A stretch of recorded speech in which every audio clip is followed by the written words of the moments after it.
Hello, everybody. Um, my name is Townsend 505.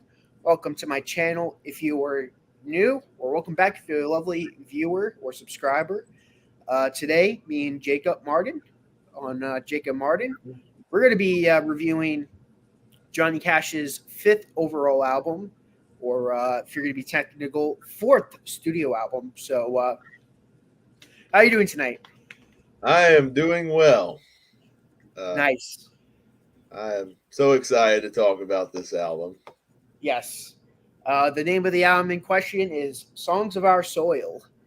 This album was released in 1959. Uh, this is his last studio album of the 50s.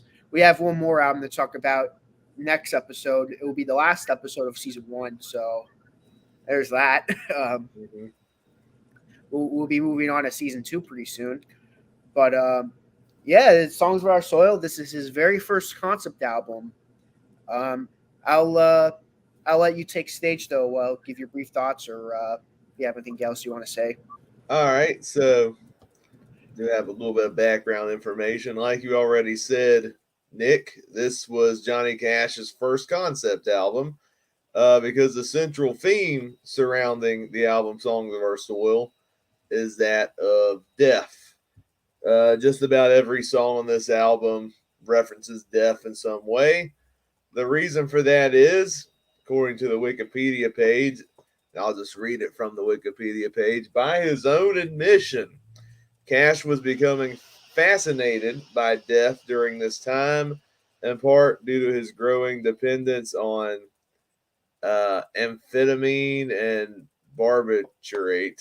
I'm terrible at pronouncing medical drug names. So he was dependent on some medical drugs during this time, and also due to the premature death of his brother. If you've seen the movie Walk the Line, he had a brother who died in a freak accident, and that scarred him a little bit, if you've seen that movie. And so that was pretty much the basis of this album. This is another album, kind of like, well, well, as far as hit wise, this album did gain one hit song, unlike the last album, which had no hit songs, his gospel album.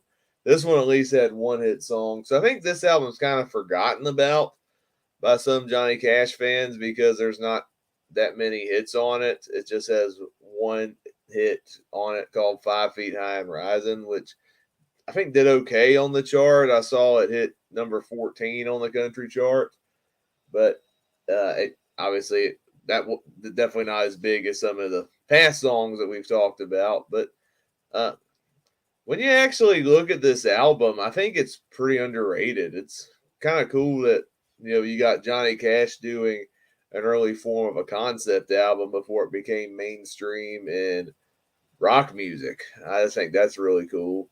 Um, I think the central theme surrounding the album is interesting, and much like Hymns by Johnny Cash, there are some underrated songs on this album, and I can't wait to go in depth on all these songs. Me as well.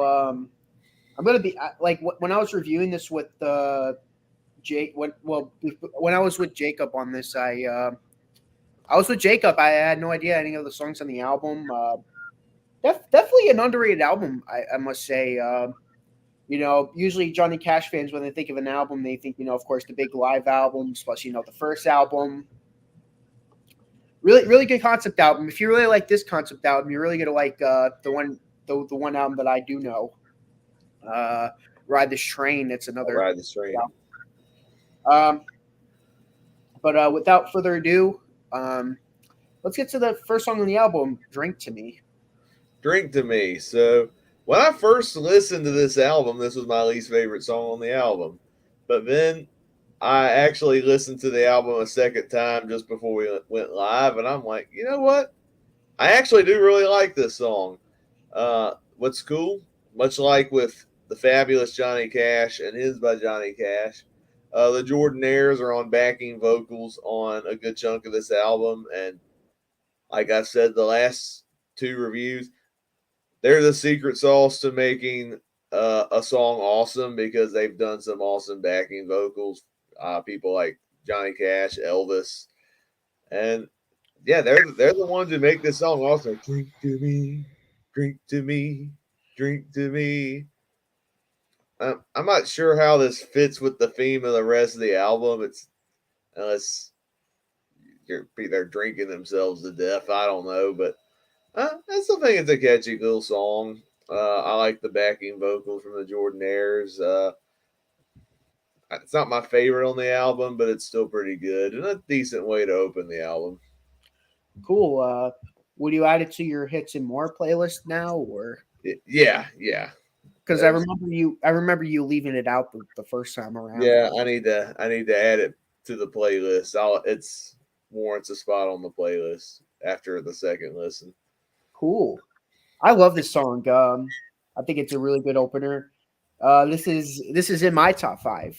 So I'm glad it grew on you. Because I was surprised you weren't as into it the first time around, but some songs grow on you. Yeah, Yeah, this is a great opener. My favorite opener so far going through this is the opening to the fabulous Johnny Cash. oh, that was "Run Softly, Blue River." Yeah, that's still my favorite Johnny Cash album opener, but this one's really good too, though. Yeah, it's hard because I think they're all good openers in some way. We've had "Rock Island Line," "Run Softly, Blue River." Then if we're counting the compilation we talked about, "Ballad of a Teenage Queen," "It Was Jesus," and now "Drink to Me." They're all pretty good album openers. I don't know. "Rock Island Line's" probably still my favorite opener. I can see why. That I feel like that song would have been a big hit if it was released as a single. That Yeah. song. Yeah, it's another great opener though. Regardless, get to the next song on the album, 5 Feet High and Rising. All right. So this was the one song that was released as a single. I had never heard this song before until listening to this album, and I can see why it was a single because it is a catchy little song. How high's the river, mama? It's only 2 feet high and rising. And then the next verse is 3, and then 4, and then 5 feet high and rising. This song, come to find out, Johnny Cash wrote himself, and it was based on an incident that his family did endure when he was a kid. There was a flooding incident that happened where he grew up. And so pretty much he lived this experience. And I think that's what made the song, I think, even more powerful than it already is. There's not really, and even Cash subtly sneaks death into the song, where I think there's a reference where he talks about, the hives are destroyed and I lost my bees. So it's kind of tongue in cheek there because, like, why would you care about bees because they sting? But maybe they rely on the bees to grow honey because they're in that country lifestyle. But yeah, I do really like this one. It's definitely among my favorites on this album. Yeah, this is a really good song on the album. Sadly, this is not in my top five though. I'm surprised that this was the single on the album. To be honest, I thought it would be like "I Want to Go Home." I feel like that would have been a good single on the album. But this is a good single. I could see why I didn't do that well, but I still really like it. I wish this was a big hit, but I could see why it didn't do as well. Comparing it to songs like, you know, Yeah, "Don't Bring Your Goods to Town, yeah, Son." You know, yeah. And I Walk the Line was a big hit for him. Folsom Prison Blues. yeah, the song kind of hard to compete with those songs. Yeah. And I still miss one as well. Uh, we get to the next song on the album, "The Man on the Hill." Man on the Hill, another good song. This one you can really start to feel the death theme on this album because death does conclude this song.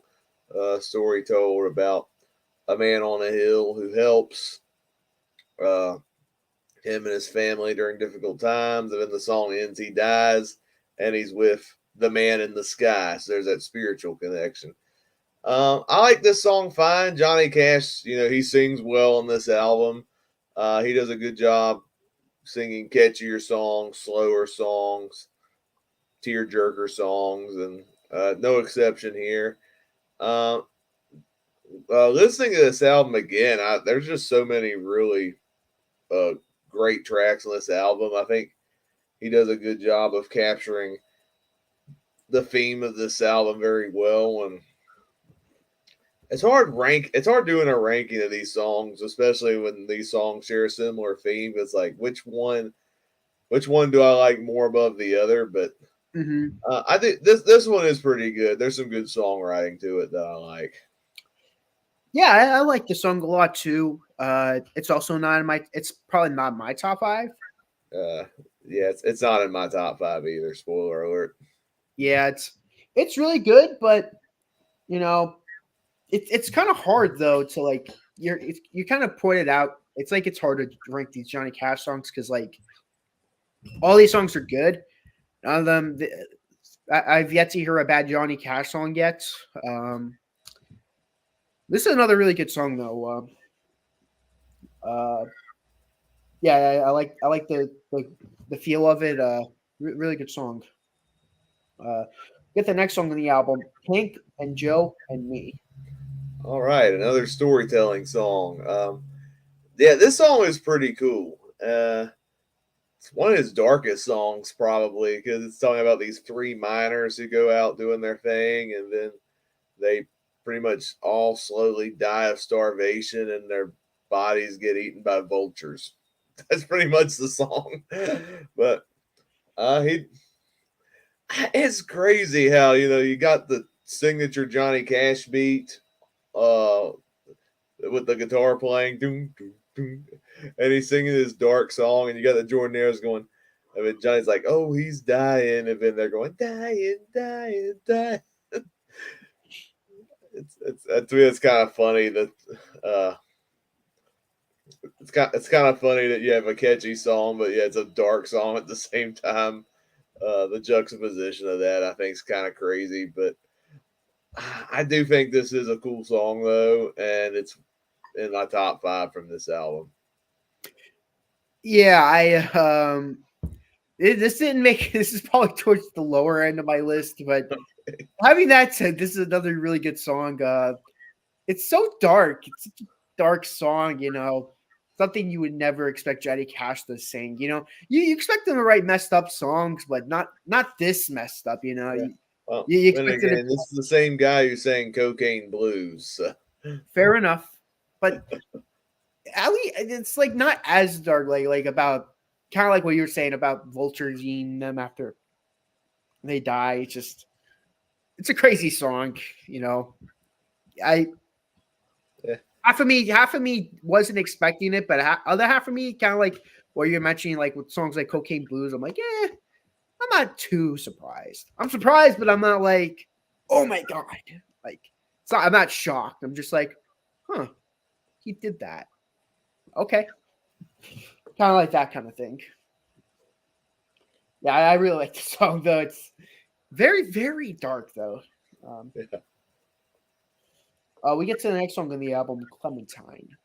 Clementine, yeah, I'd probably put this in the bottom of my ranking, but not to say it's a bad song. I think it's just a case where I prefer the other songs over this one, but it's got a good chorus, and I do like the backing vocals from the Jordanaires. It just compared to some of the other songs, it just sit near the bottom. That's fair. It's in my top five, Okay. and it's mostly because of the Jordanaires. I'm gonna be honest. If it wasn't for the Jordanaires, this would just be an okay song. I feel like they really add a special touch to the song. I mean, they always do. I agree with you. The Jordanaires really add depth to Johnny Cash, but this song especially, I can see where you're coming from though. You have like 12 great songs. It's like kind of hard to rank it all. So I get where you're coming from. Um, we get to the last song on side one, and that is The Great Speckled Bird. Great Speckled Bird. Okay, I don't. This is to me this is the weirdest song on the album. I think this was it was originally, I think, written as a hymn, and then Johnny Cash helped popularize it. And this song confuses me more than anything else. Nothing against Johnny Cash because he sings great on the album and the production is great, but I don't get the analogy of this song. I don't because I had to do some research on this because I'm like, where are they getting the great speckled bird from? And it's from a verse in the book of Jeremiah. But yet, in the context of the song, it's being compared to the second coming of Christ. And then when you look at what the Jeremiah reference, it has nothing to do with the second coming of Christ because Jeremiah was before Christ in the Old Testament. So I don't really get the connection of the two. I just think it's kind of weird that it was written like that. I mean, it's an okay song. Like I said, he sings great on it, but I think because the song confuses me more than anything else, it's my least favorite song on the album. Funny enough, it's also my least favorite song on the album. Okay. So, yeah, it's not going to be like a Jason moment where like it's like my least favorite. I'm like, this is the best song on the album. It's Yeah. not Like my least favorite is your favorite. oh, no, not that case. Thankfully, I actually agree. Yeah, if we were going by your first listen, we would have had a completely different last song because you said originally it was "Drink to Me." This is good. I don't think it's going to affect the score for me, but out of the other 11 songs, it's good. It's not great, but it's good. We flipped the record over. Neither one of us has the record, so use your imagination. Yep.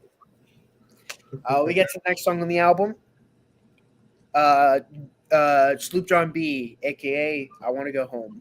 So yeah, for the longest time, I thought Sloop John B was a Beach Boys written song. For the longest time, until when doing research for this album, this is apparently an old folk song originally, and it's been covered by many artists, including Johnny Cash. And to me, it was fascinating hearing another artist sing this song with a different title. And I like this song awfully well. Obviously, I prefer the Beach Boy version. I've heard that one more times, and to me, that's like the standard version of this song. But I think if there was no other artist that did this song that was not the Beach Boys, Johnny Cash would be the definitive version. I think he still does a great job on this song. I like the percussion on this song. And Johnny Cash just sings kind of like this more folksy style of the song compared to the poppy style that the Beach Boys did. But obviously, Johnny Cash made his own. Still a catchy song when he sings it. I wanted to put this in my top 5, but it's just an honorable mention. It's still pretty good. Cool. I really like this version. Yeah, for 7 long years, from 1959 to 1966, this was the definitive version of the song. Then the Beach Boys came along and it was like, we're going to top this version. And they did. Thanks to Al Jardine. Yeah. He didn't sing it, but he's the one who came up with the idea of singing that song. So thank him for that. Yeah. Yeah, I think like you were saying, there were some songs you were surprised that weren't singles on this album. I think this could have been a good single for him. Yeah, that's what I was saying. I'm like, this would have been a huge song for him if it was released. It's catchy. It has just the right like hit potential sound to it that I feel like it would have been pretty big. Yeah. This would have been like if I was Johnny Cash's manager, I'd have this as like the lead-off song and have the actual single be like a follow-up single or something. Yeah. Yeah, those would be 2 good singles. There's another one I'm surprised wasn't a single either, but we'll get to that in a few minutes. Yeah. But it's another just amazing, amazing cover from Man in Black. We get to the next song on the album, The Caretaker. Love this song. This is, in my opinion, the most haunting song on the album. Him telling the story of this caretaker who uh, obviously buries people, helps bury people when they die, but he's also reflecting on his life as he's aging, and he's gonna say, "Who's gonna cry when old John dies?" And it's like, wow, that line stuck with me long after hearing this album the first time because, like, man, because people they think of the caretaker as just the weird guy that just buries people, but he's got a soul too. Are people gonna care for the caretaker? I'm like, wow. Johnny Cash, I think, got a point on that. Uh, it's just him and his guitar. Amazing lyrics. He does a great job singing it. This song is amazing. One of my favorite songs on the album. I'm so upset this couldn't make my top 5. This is just barely an honorable mention, sadly. I agree with you. It is very, very haunting. I'm like, man, this is like one of his most underrated songs on the album. This is just a really, really good song. It is kind of, it's just one of those songs you just got to look at it and dissect the lyrics. Just can't listen to it. You got to actually pay attention to the lyrics because there's a hell of a lot of meaning behind this one, and it's very, very good. Yeah, I'm in agreement with you. This is a really good song. Sadly, this is not in my top 5, though. I really wanted it to be, but I just couldn't squeeze it in there. We get to the next song on the album, Old Apache Squaw. Yeah, I like this song a lot too. This is another one of my favorite songs on the album. I think this is a good milestone for Johnny Cash because he later did a concept album down the road. I think it's called Bitter Tears, The Ballad of the American Indian, which is like his love letter to that culture. And this is kind of like the song that planted the seeds of it. And I think it's a great song. Again, there's a lot of depth when you dissect the lyrics. It's talking about this old aging Native American who's experienced a lot of hardships in life, wars and violence and hatred. And I think Johnny does a good job of making you feel bad for this poor old woman. And I really I really like the song. It's another one that gets you thinking a little bit. This is another really good song on the album. I'm in full agreement with you. This is probably my second least favorite song on the album, though. Interesting enough. I mean, comparing my least favorite song to this song, I think the song's a lot better than my least favorite. But the song is still really good. It just comes down to preference on the other songs.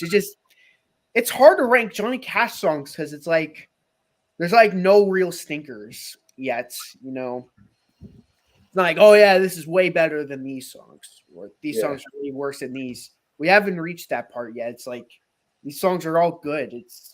It's impossible to rank them.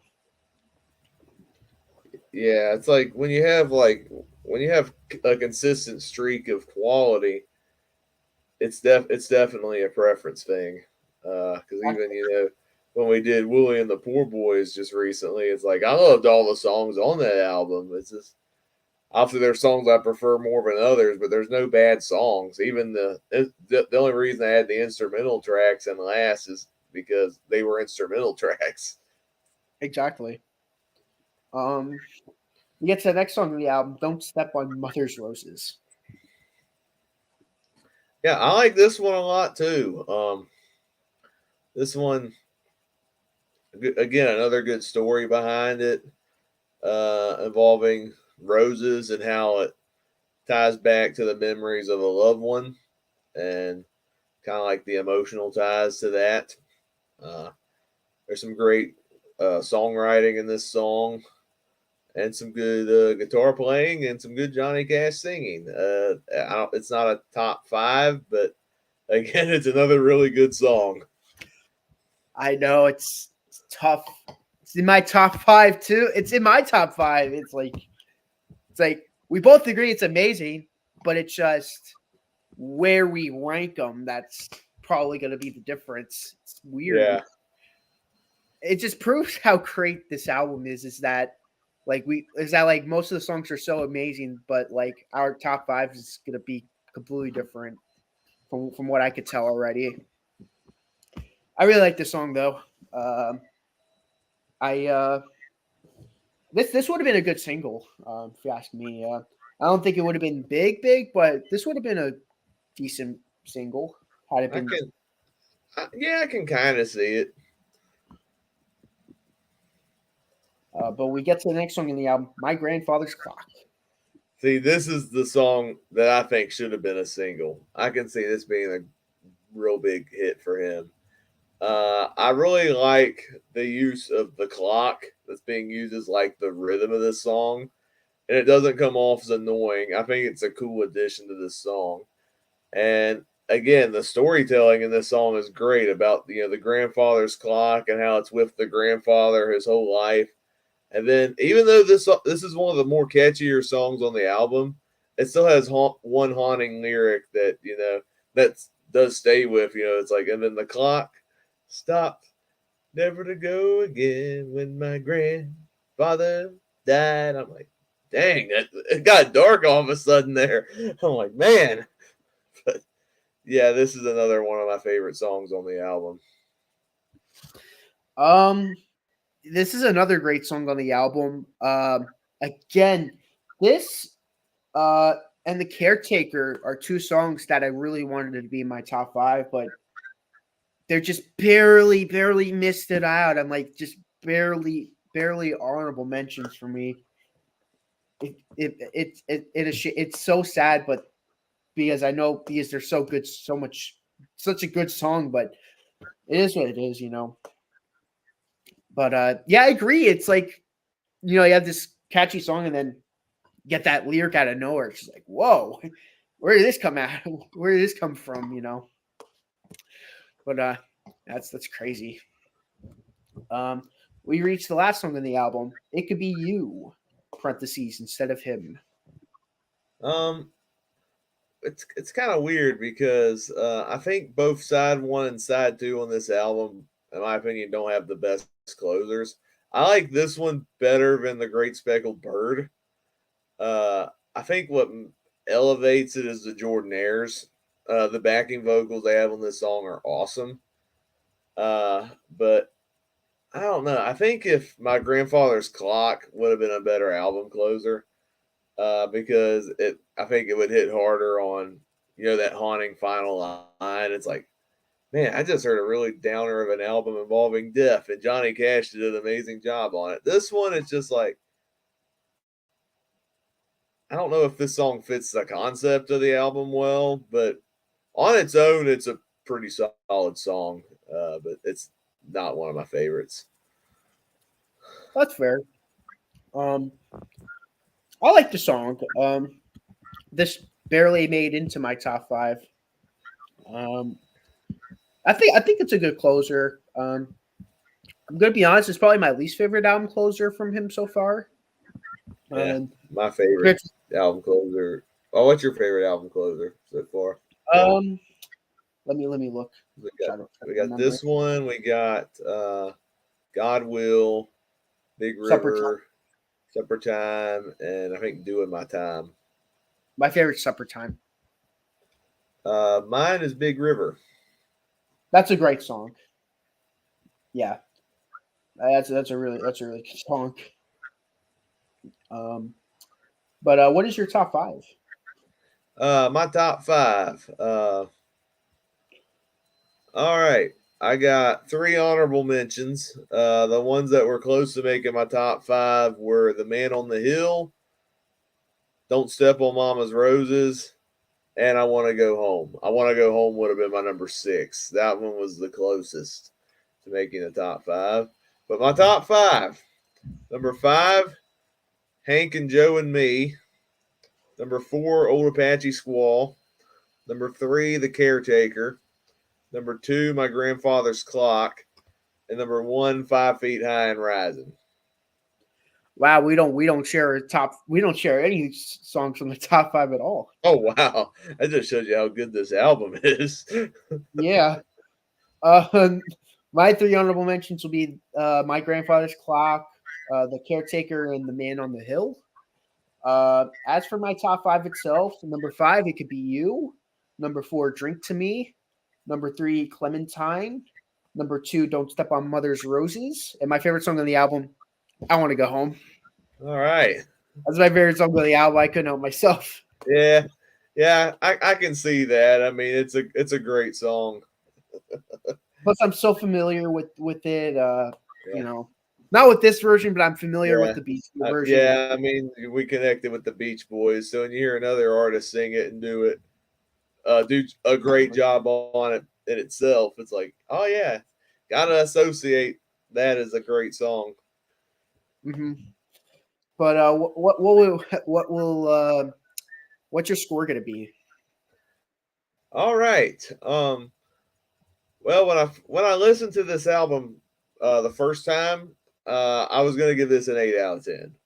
I think at the time it would have been my least favorite Johnny Cash album. I think because when I heard it, I'm like the whole album is on death, and I think some of them get a little repetitive after a while, and you know you get a little sad when listening to the album, and because it's all about that, and I'm like, it's not one I'll listen to as often compared to the other Johnny Cash albums, but I do really like it. But I listened to it a second time, and I actually liked it more the second time. And yeah, there's still a lot of sadness to this album, but I think that's the point of it, to show the kind of like the frailty of life and stuff. And he does a great job reflecting the theme on this album well. So I got to give a lot of points to that because of it being a concept album.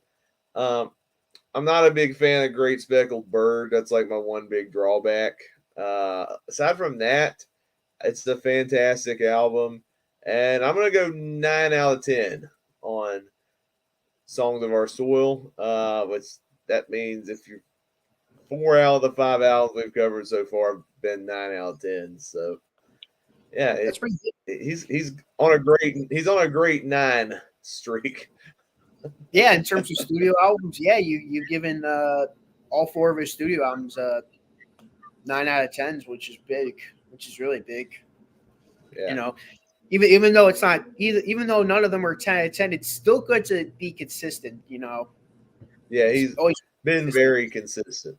The only album that was not a 9 was the compilation, which I still gave that an 8 out of 10, so that's pretty good. Yeah. When we do the next review, I was thinking we do a brief ranking of the 6 albums because it's very short. Yeah, I think that'd be good. I'm down with that. But my score, I'm gonna give it another 10 out of give this one a 10 out of 10.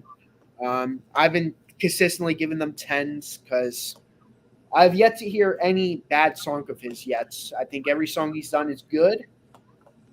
Love the vibe of it. But stay tuned next week where we'll be covering Johnny Cash Greatest. That'll be his very last album of the not the 60s, the 50s. You have anything else you want to say before we close out? Just looking at the track listing on the next album, definitely gonna get some rhythm for the next album. Yes, sir. But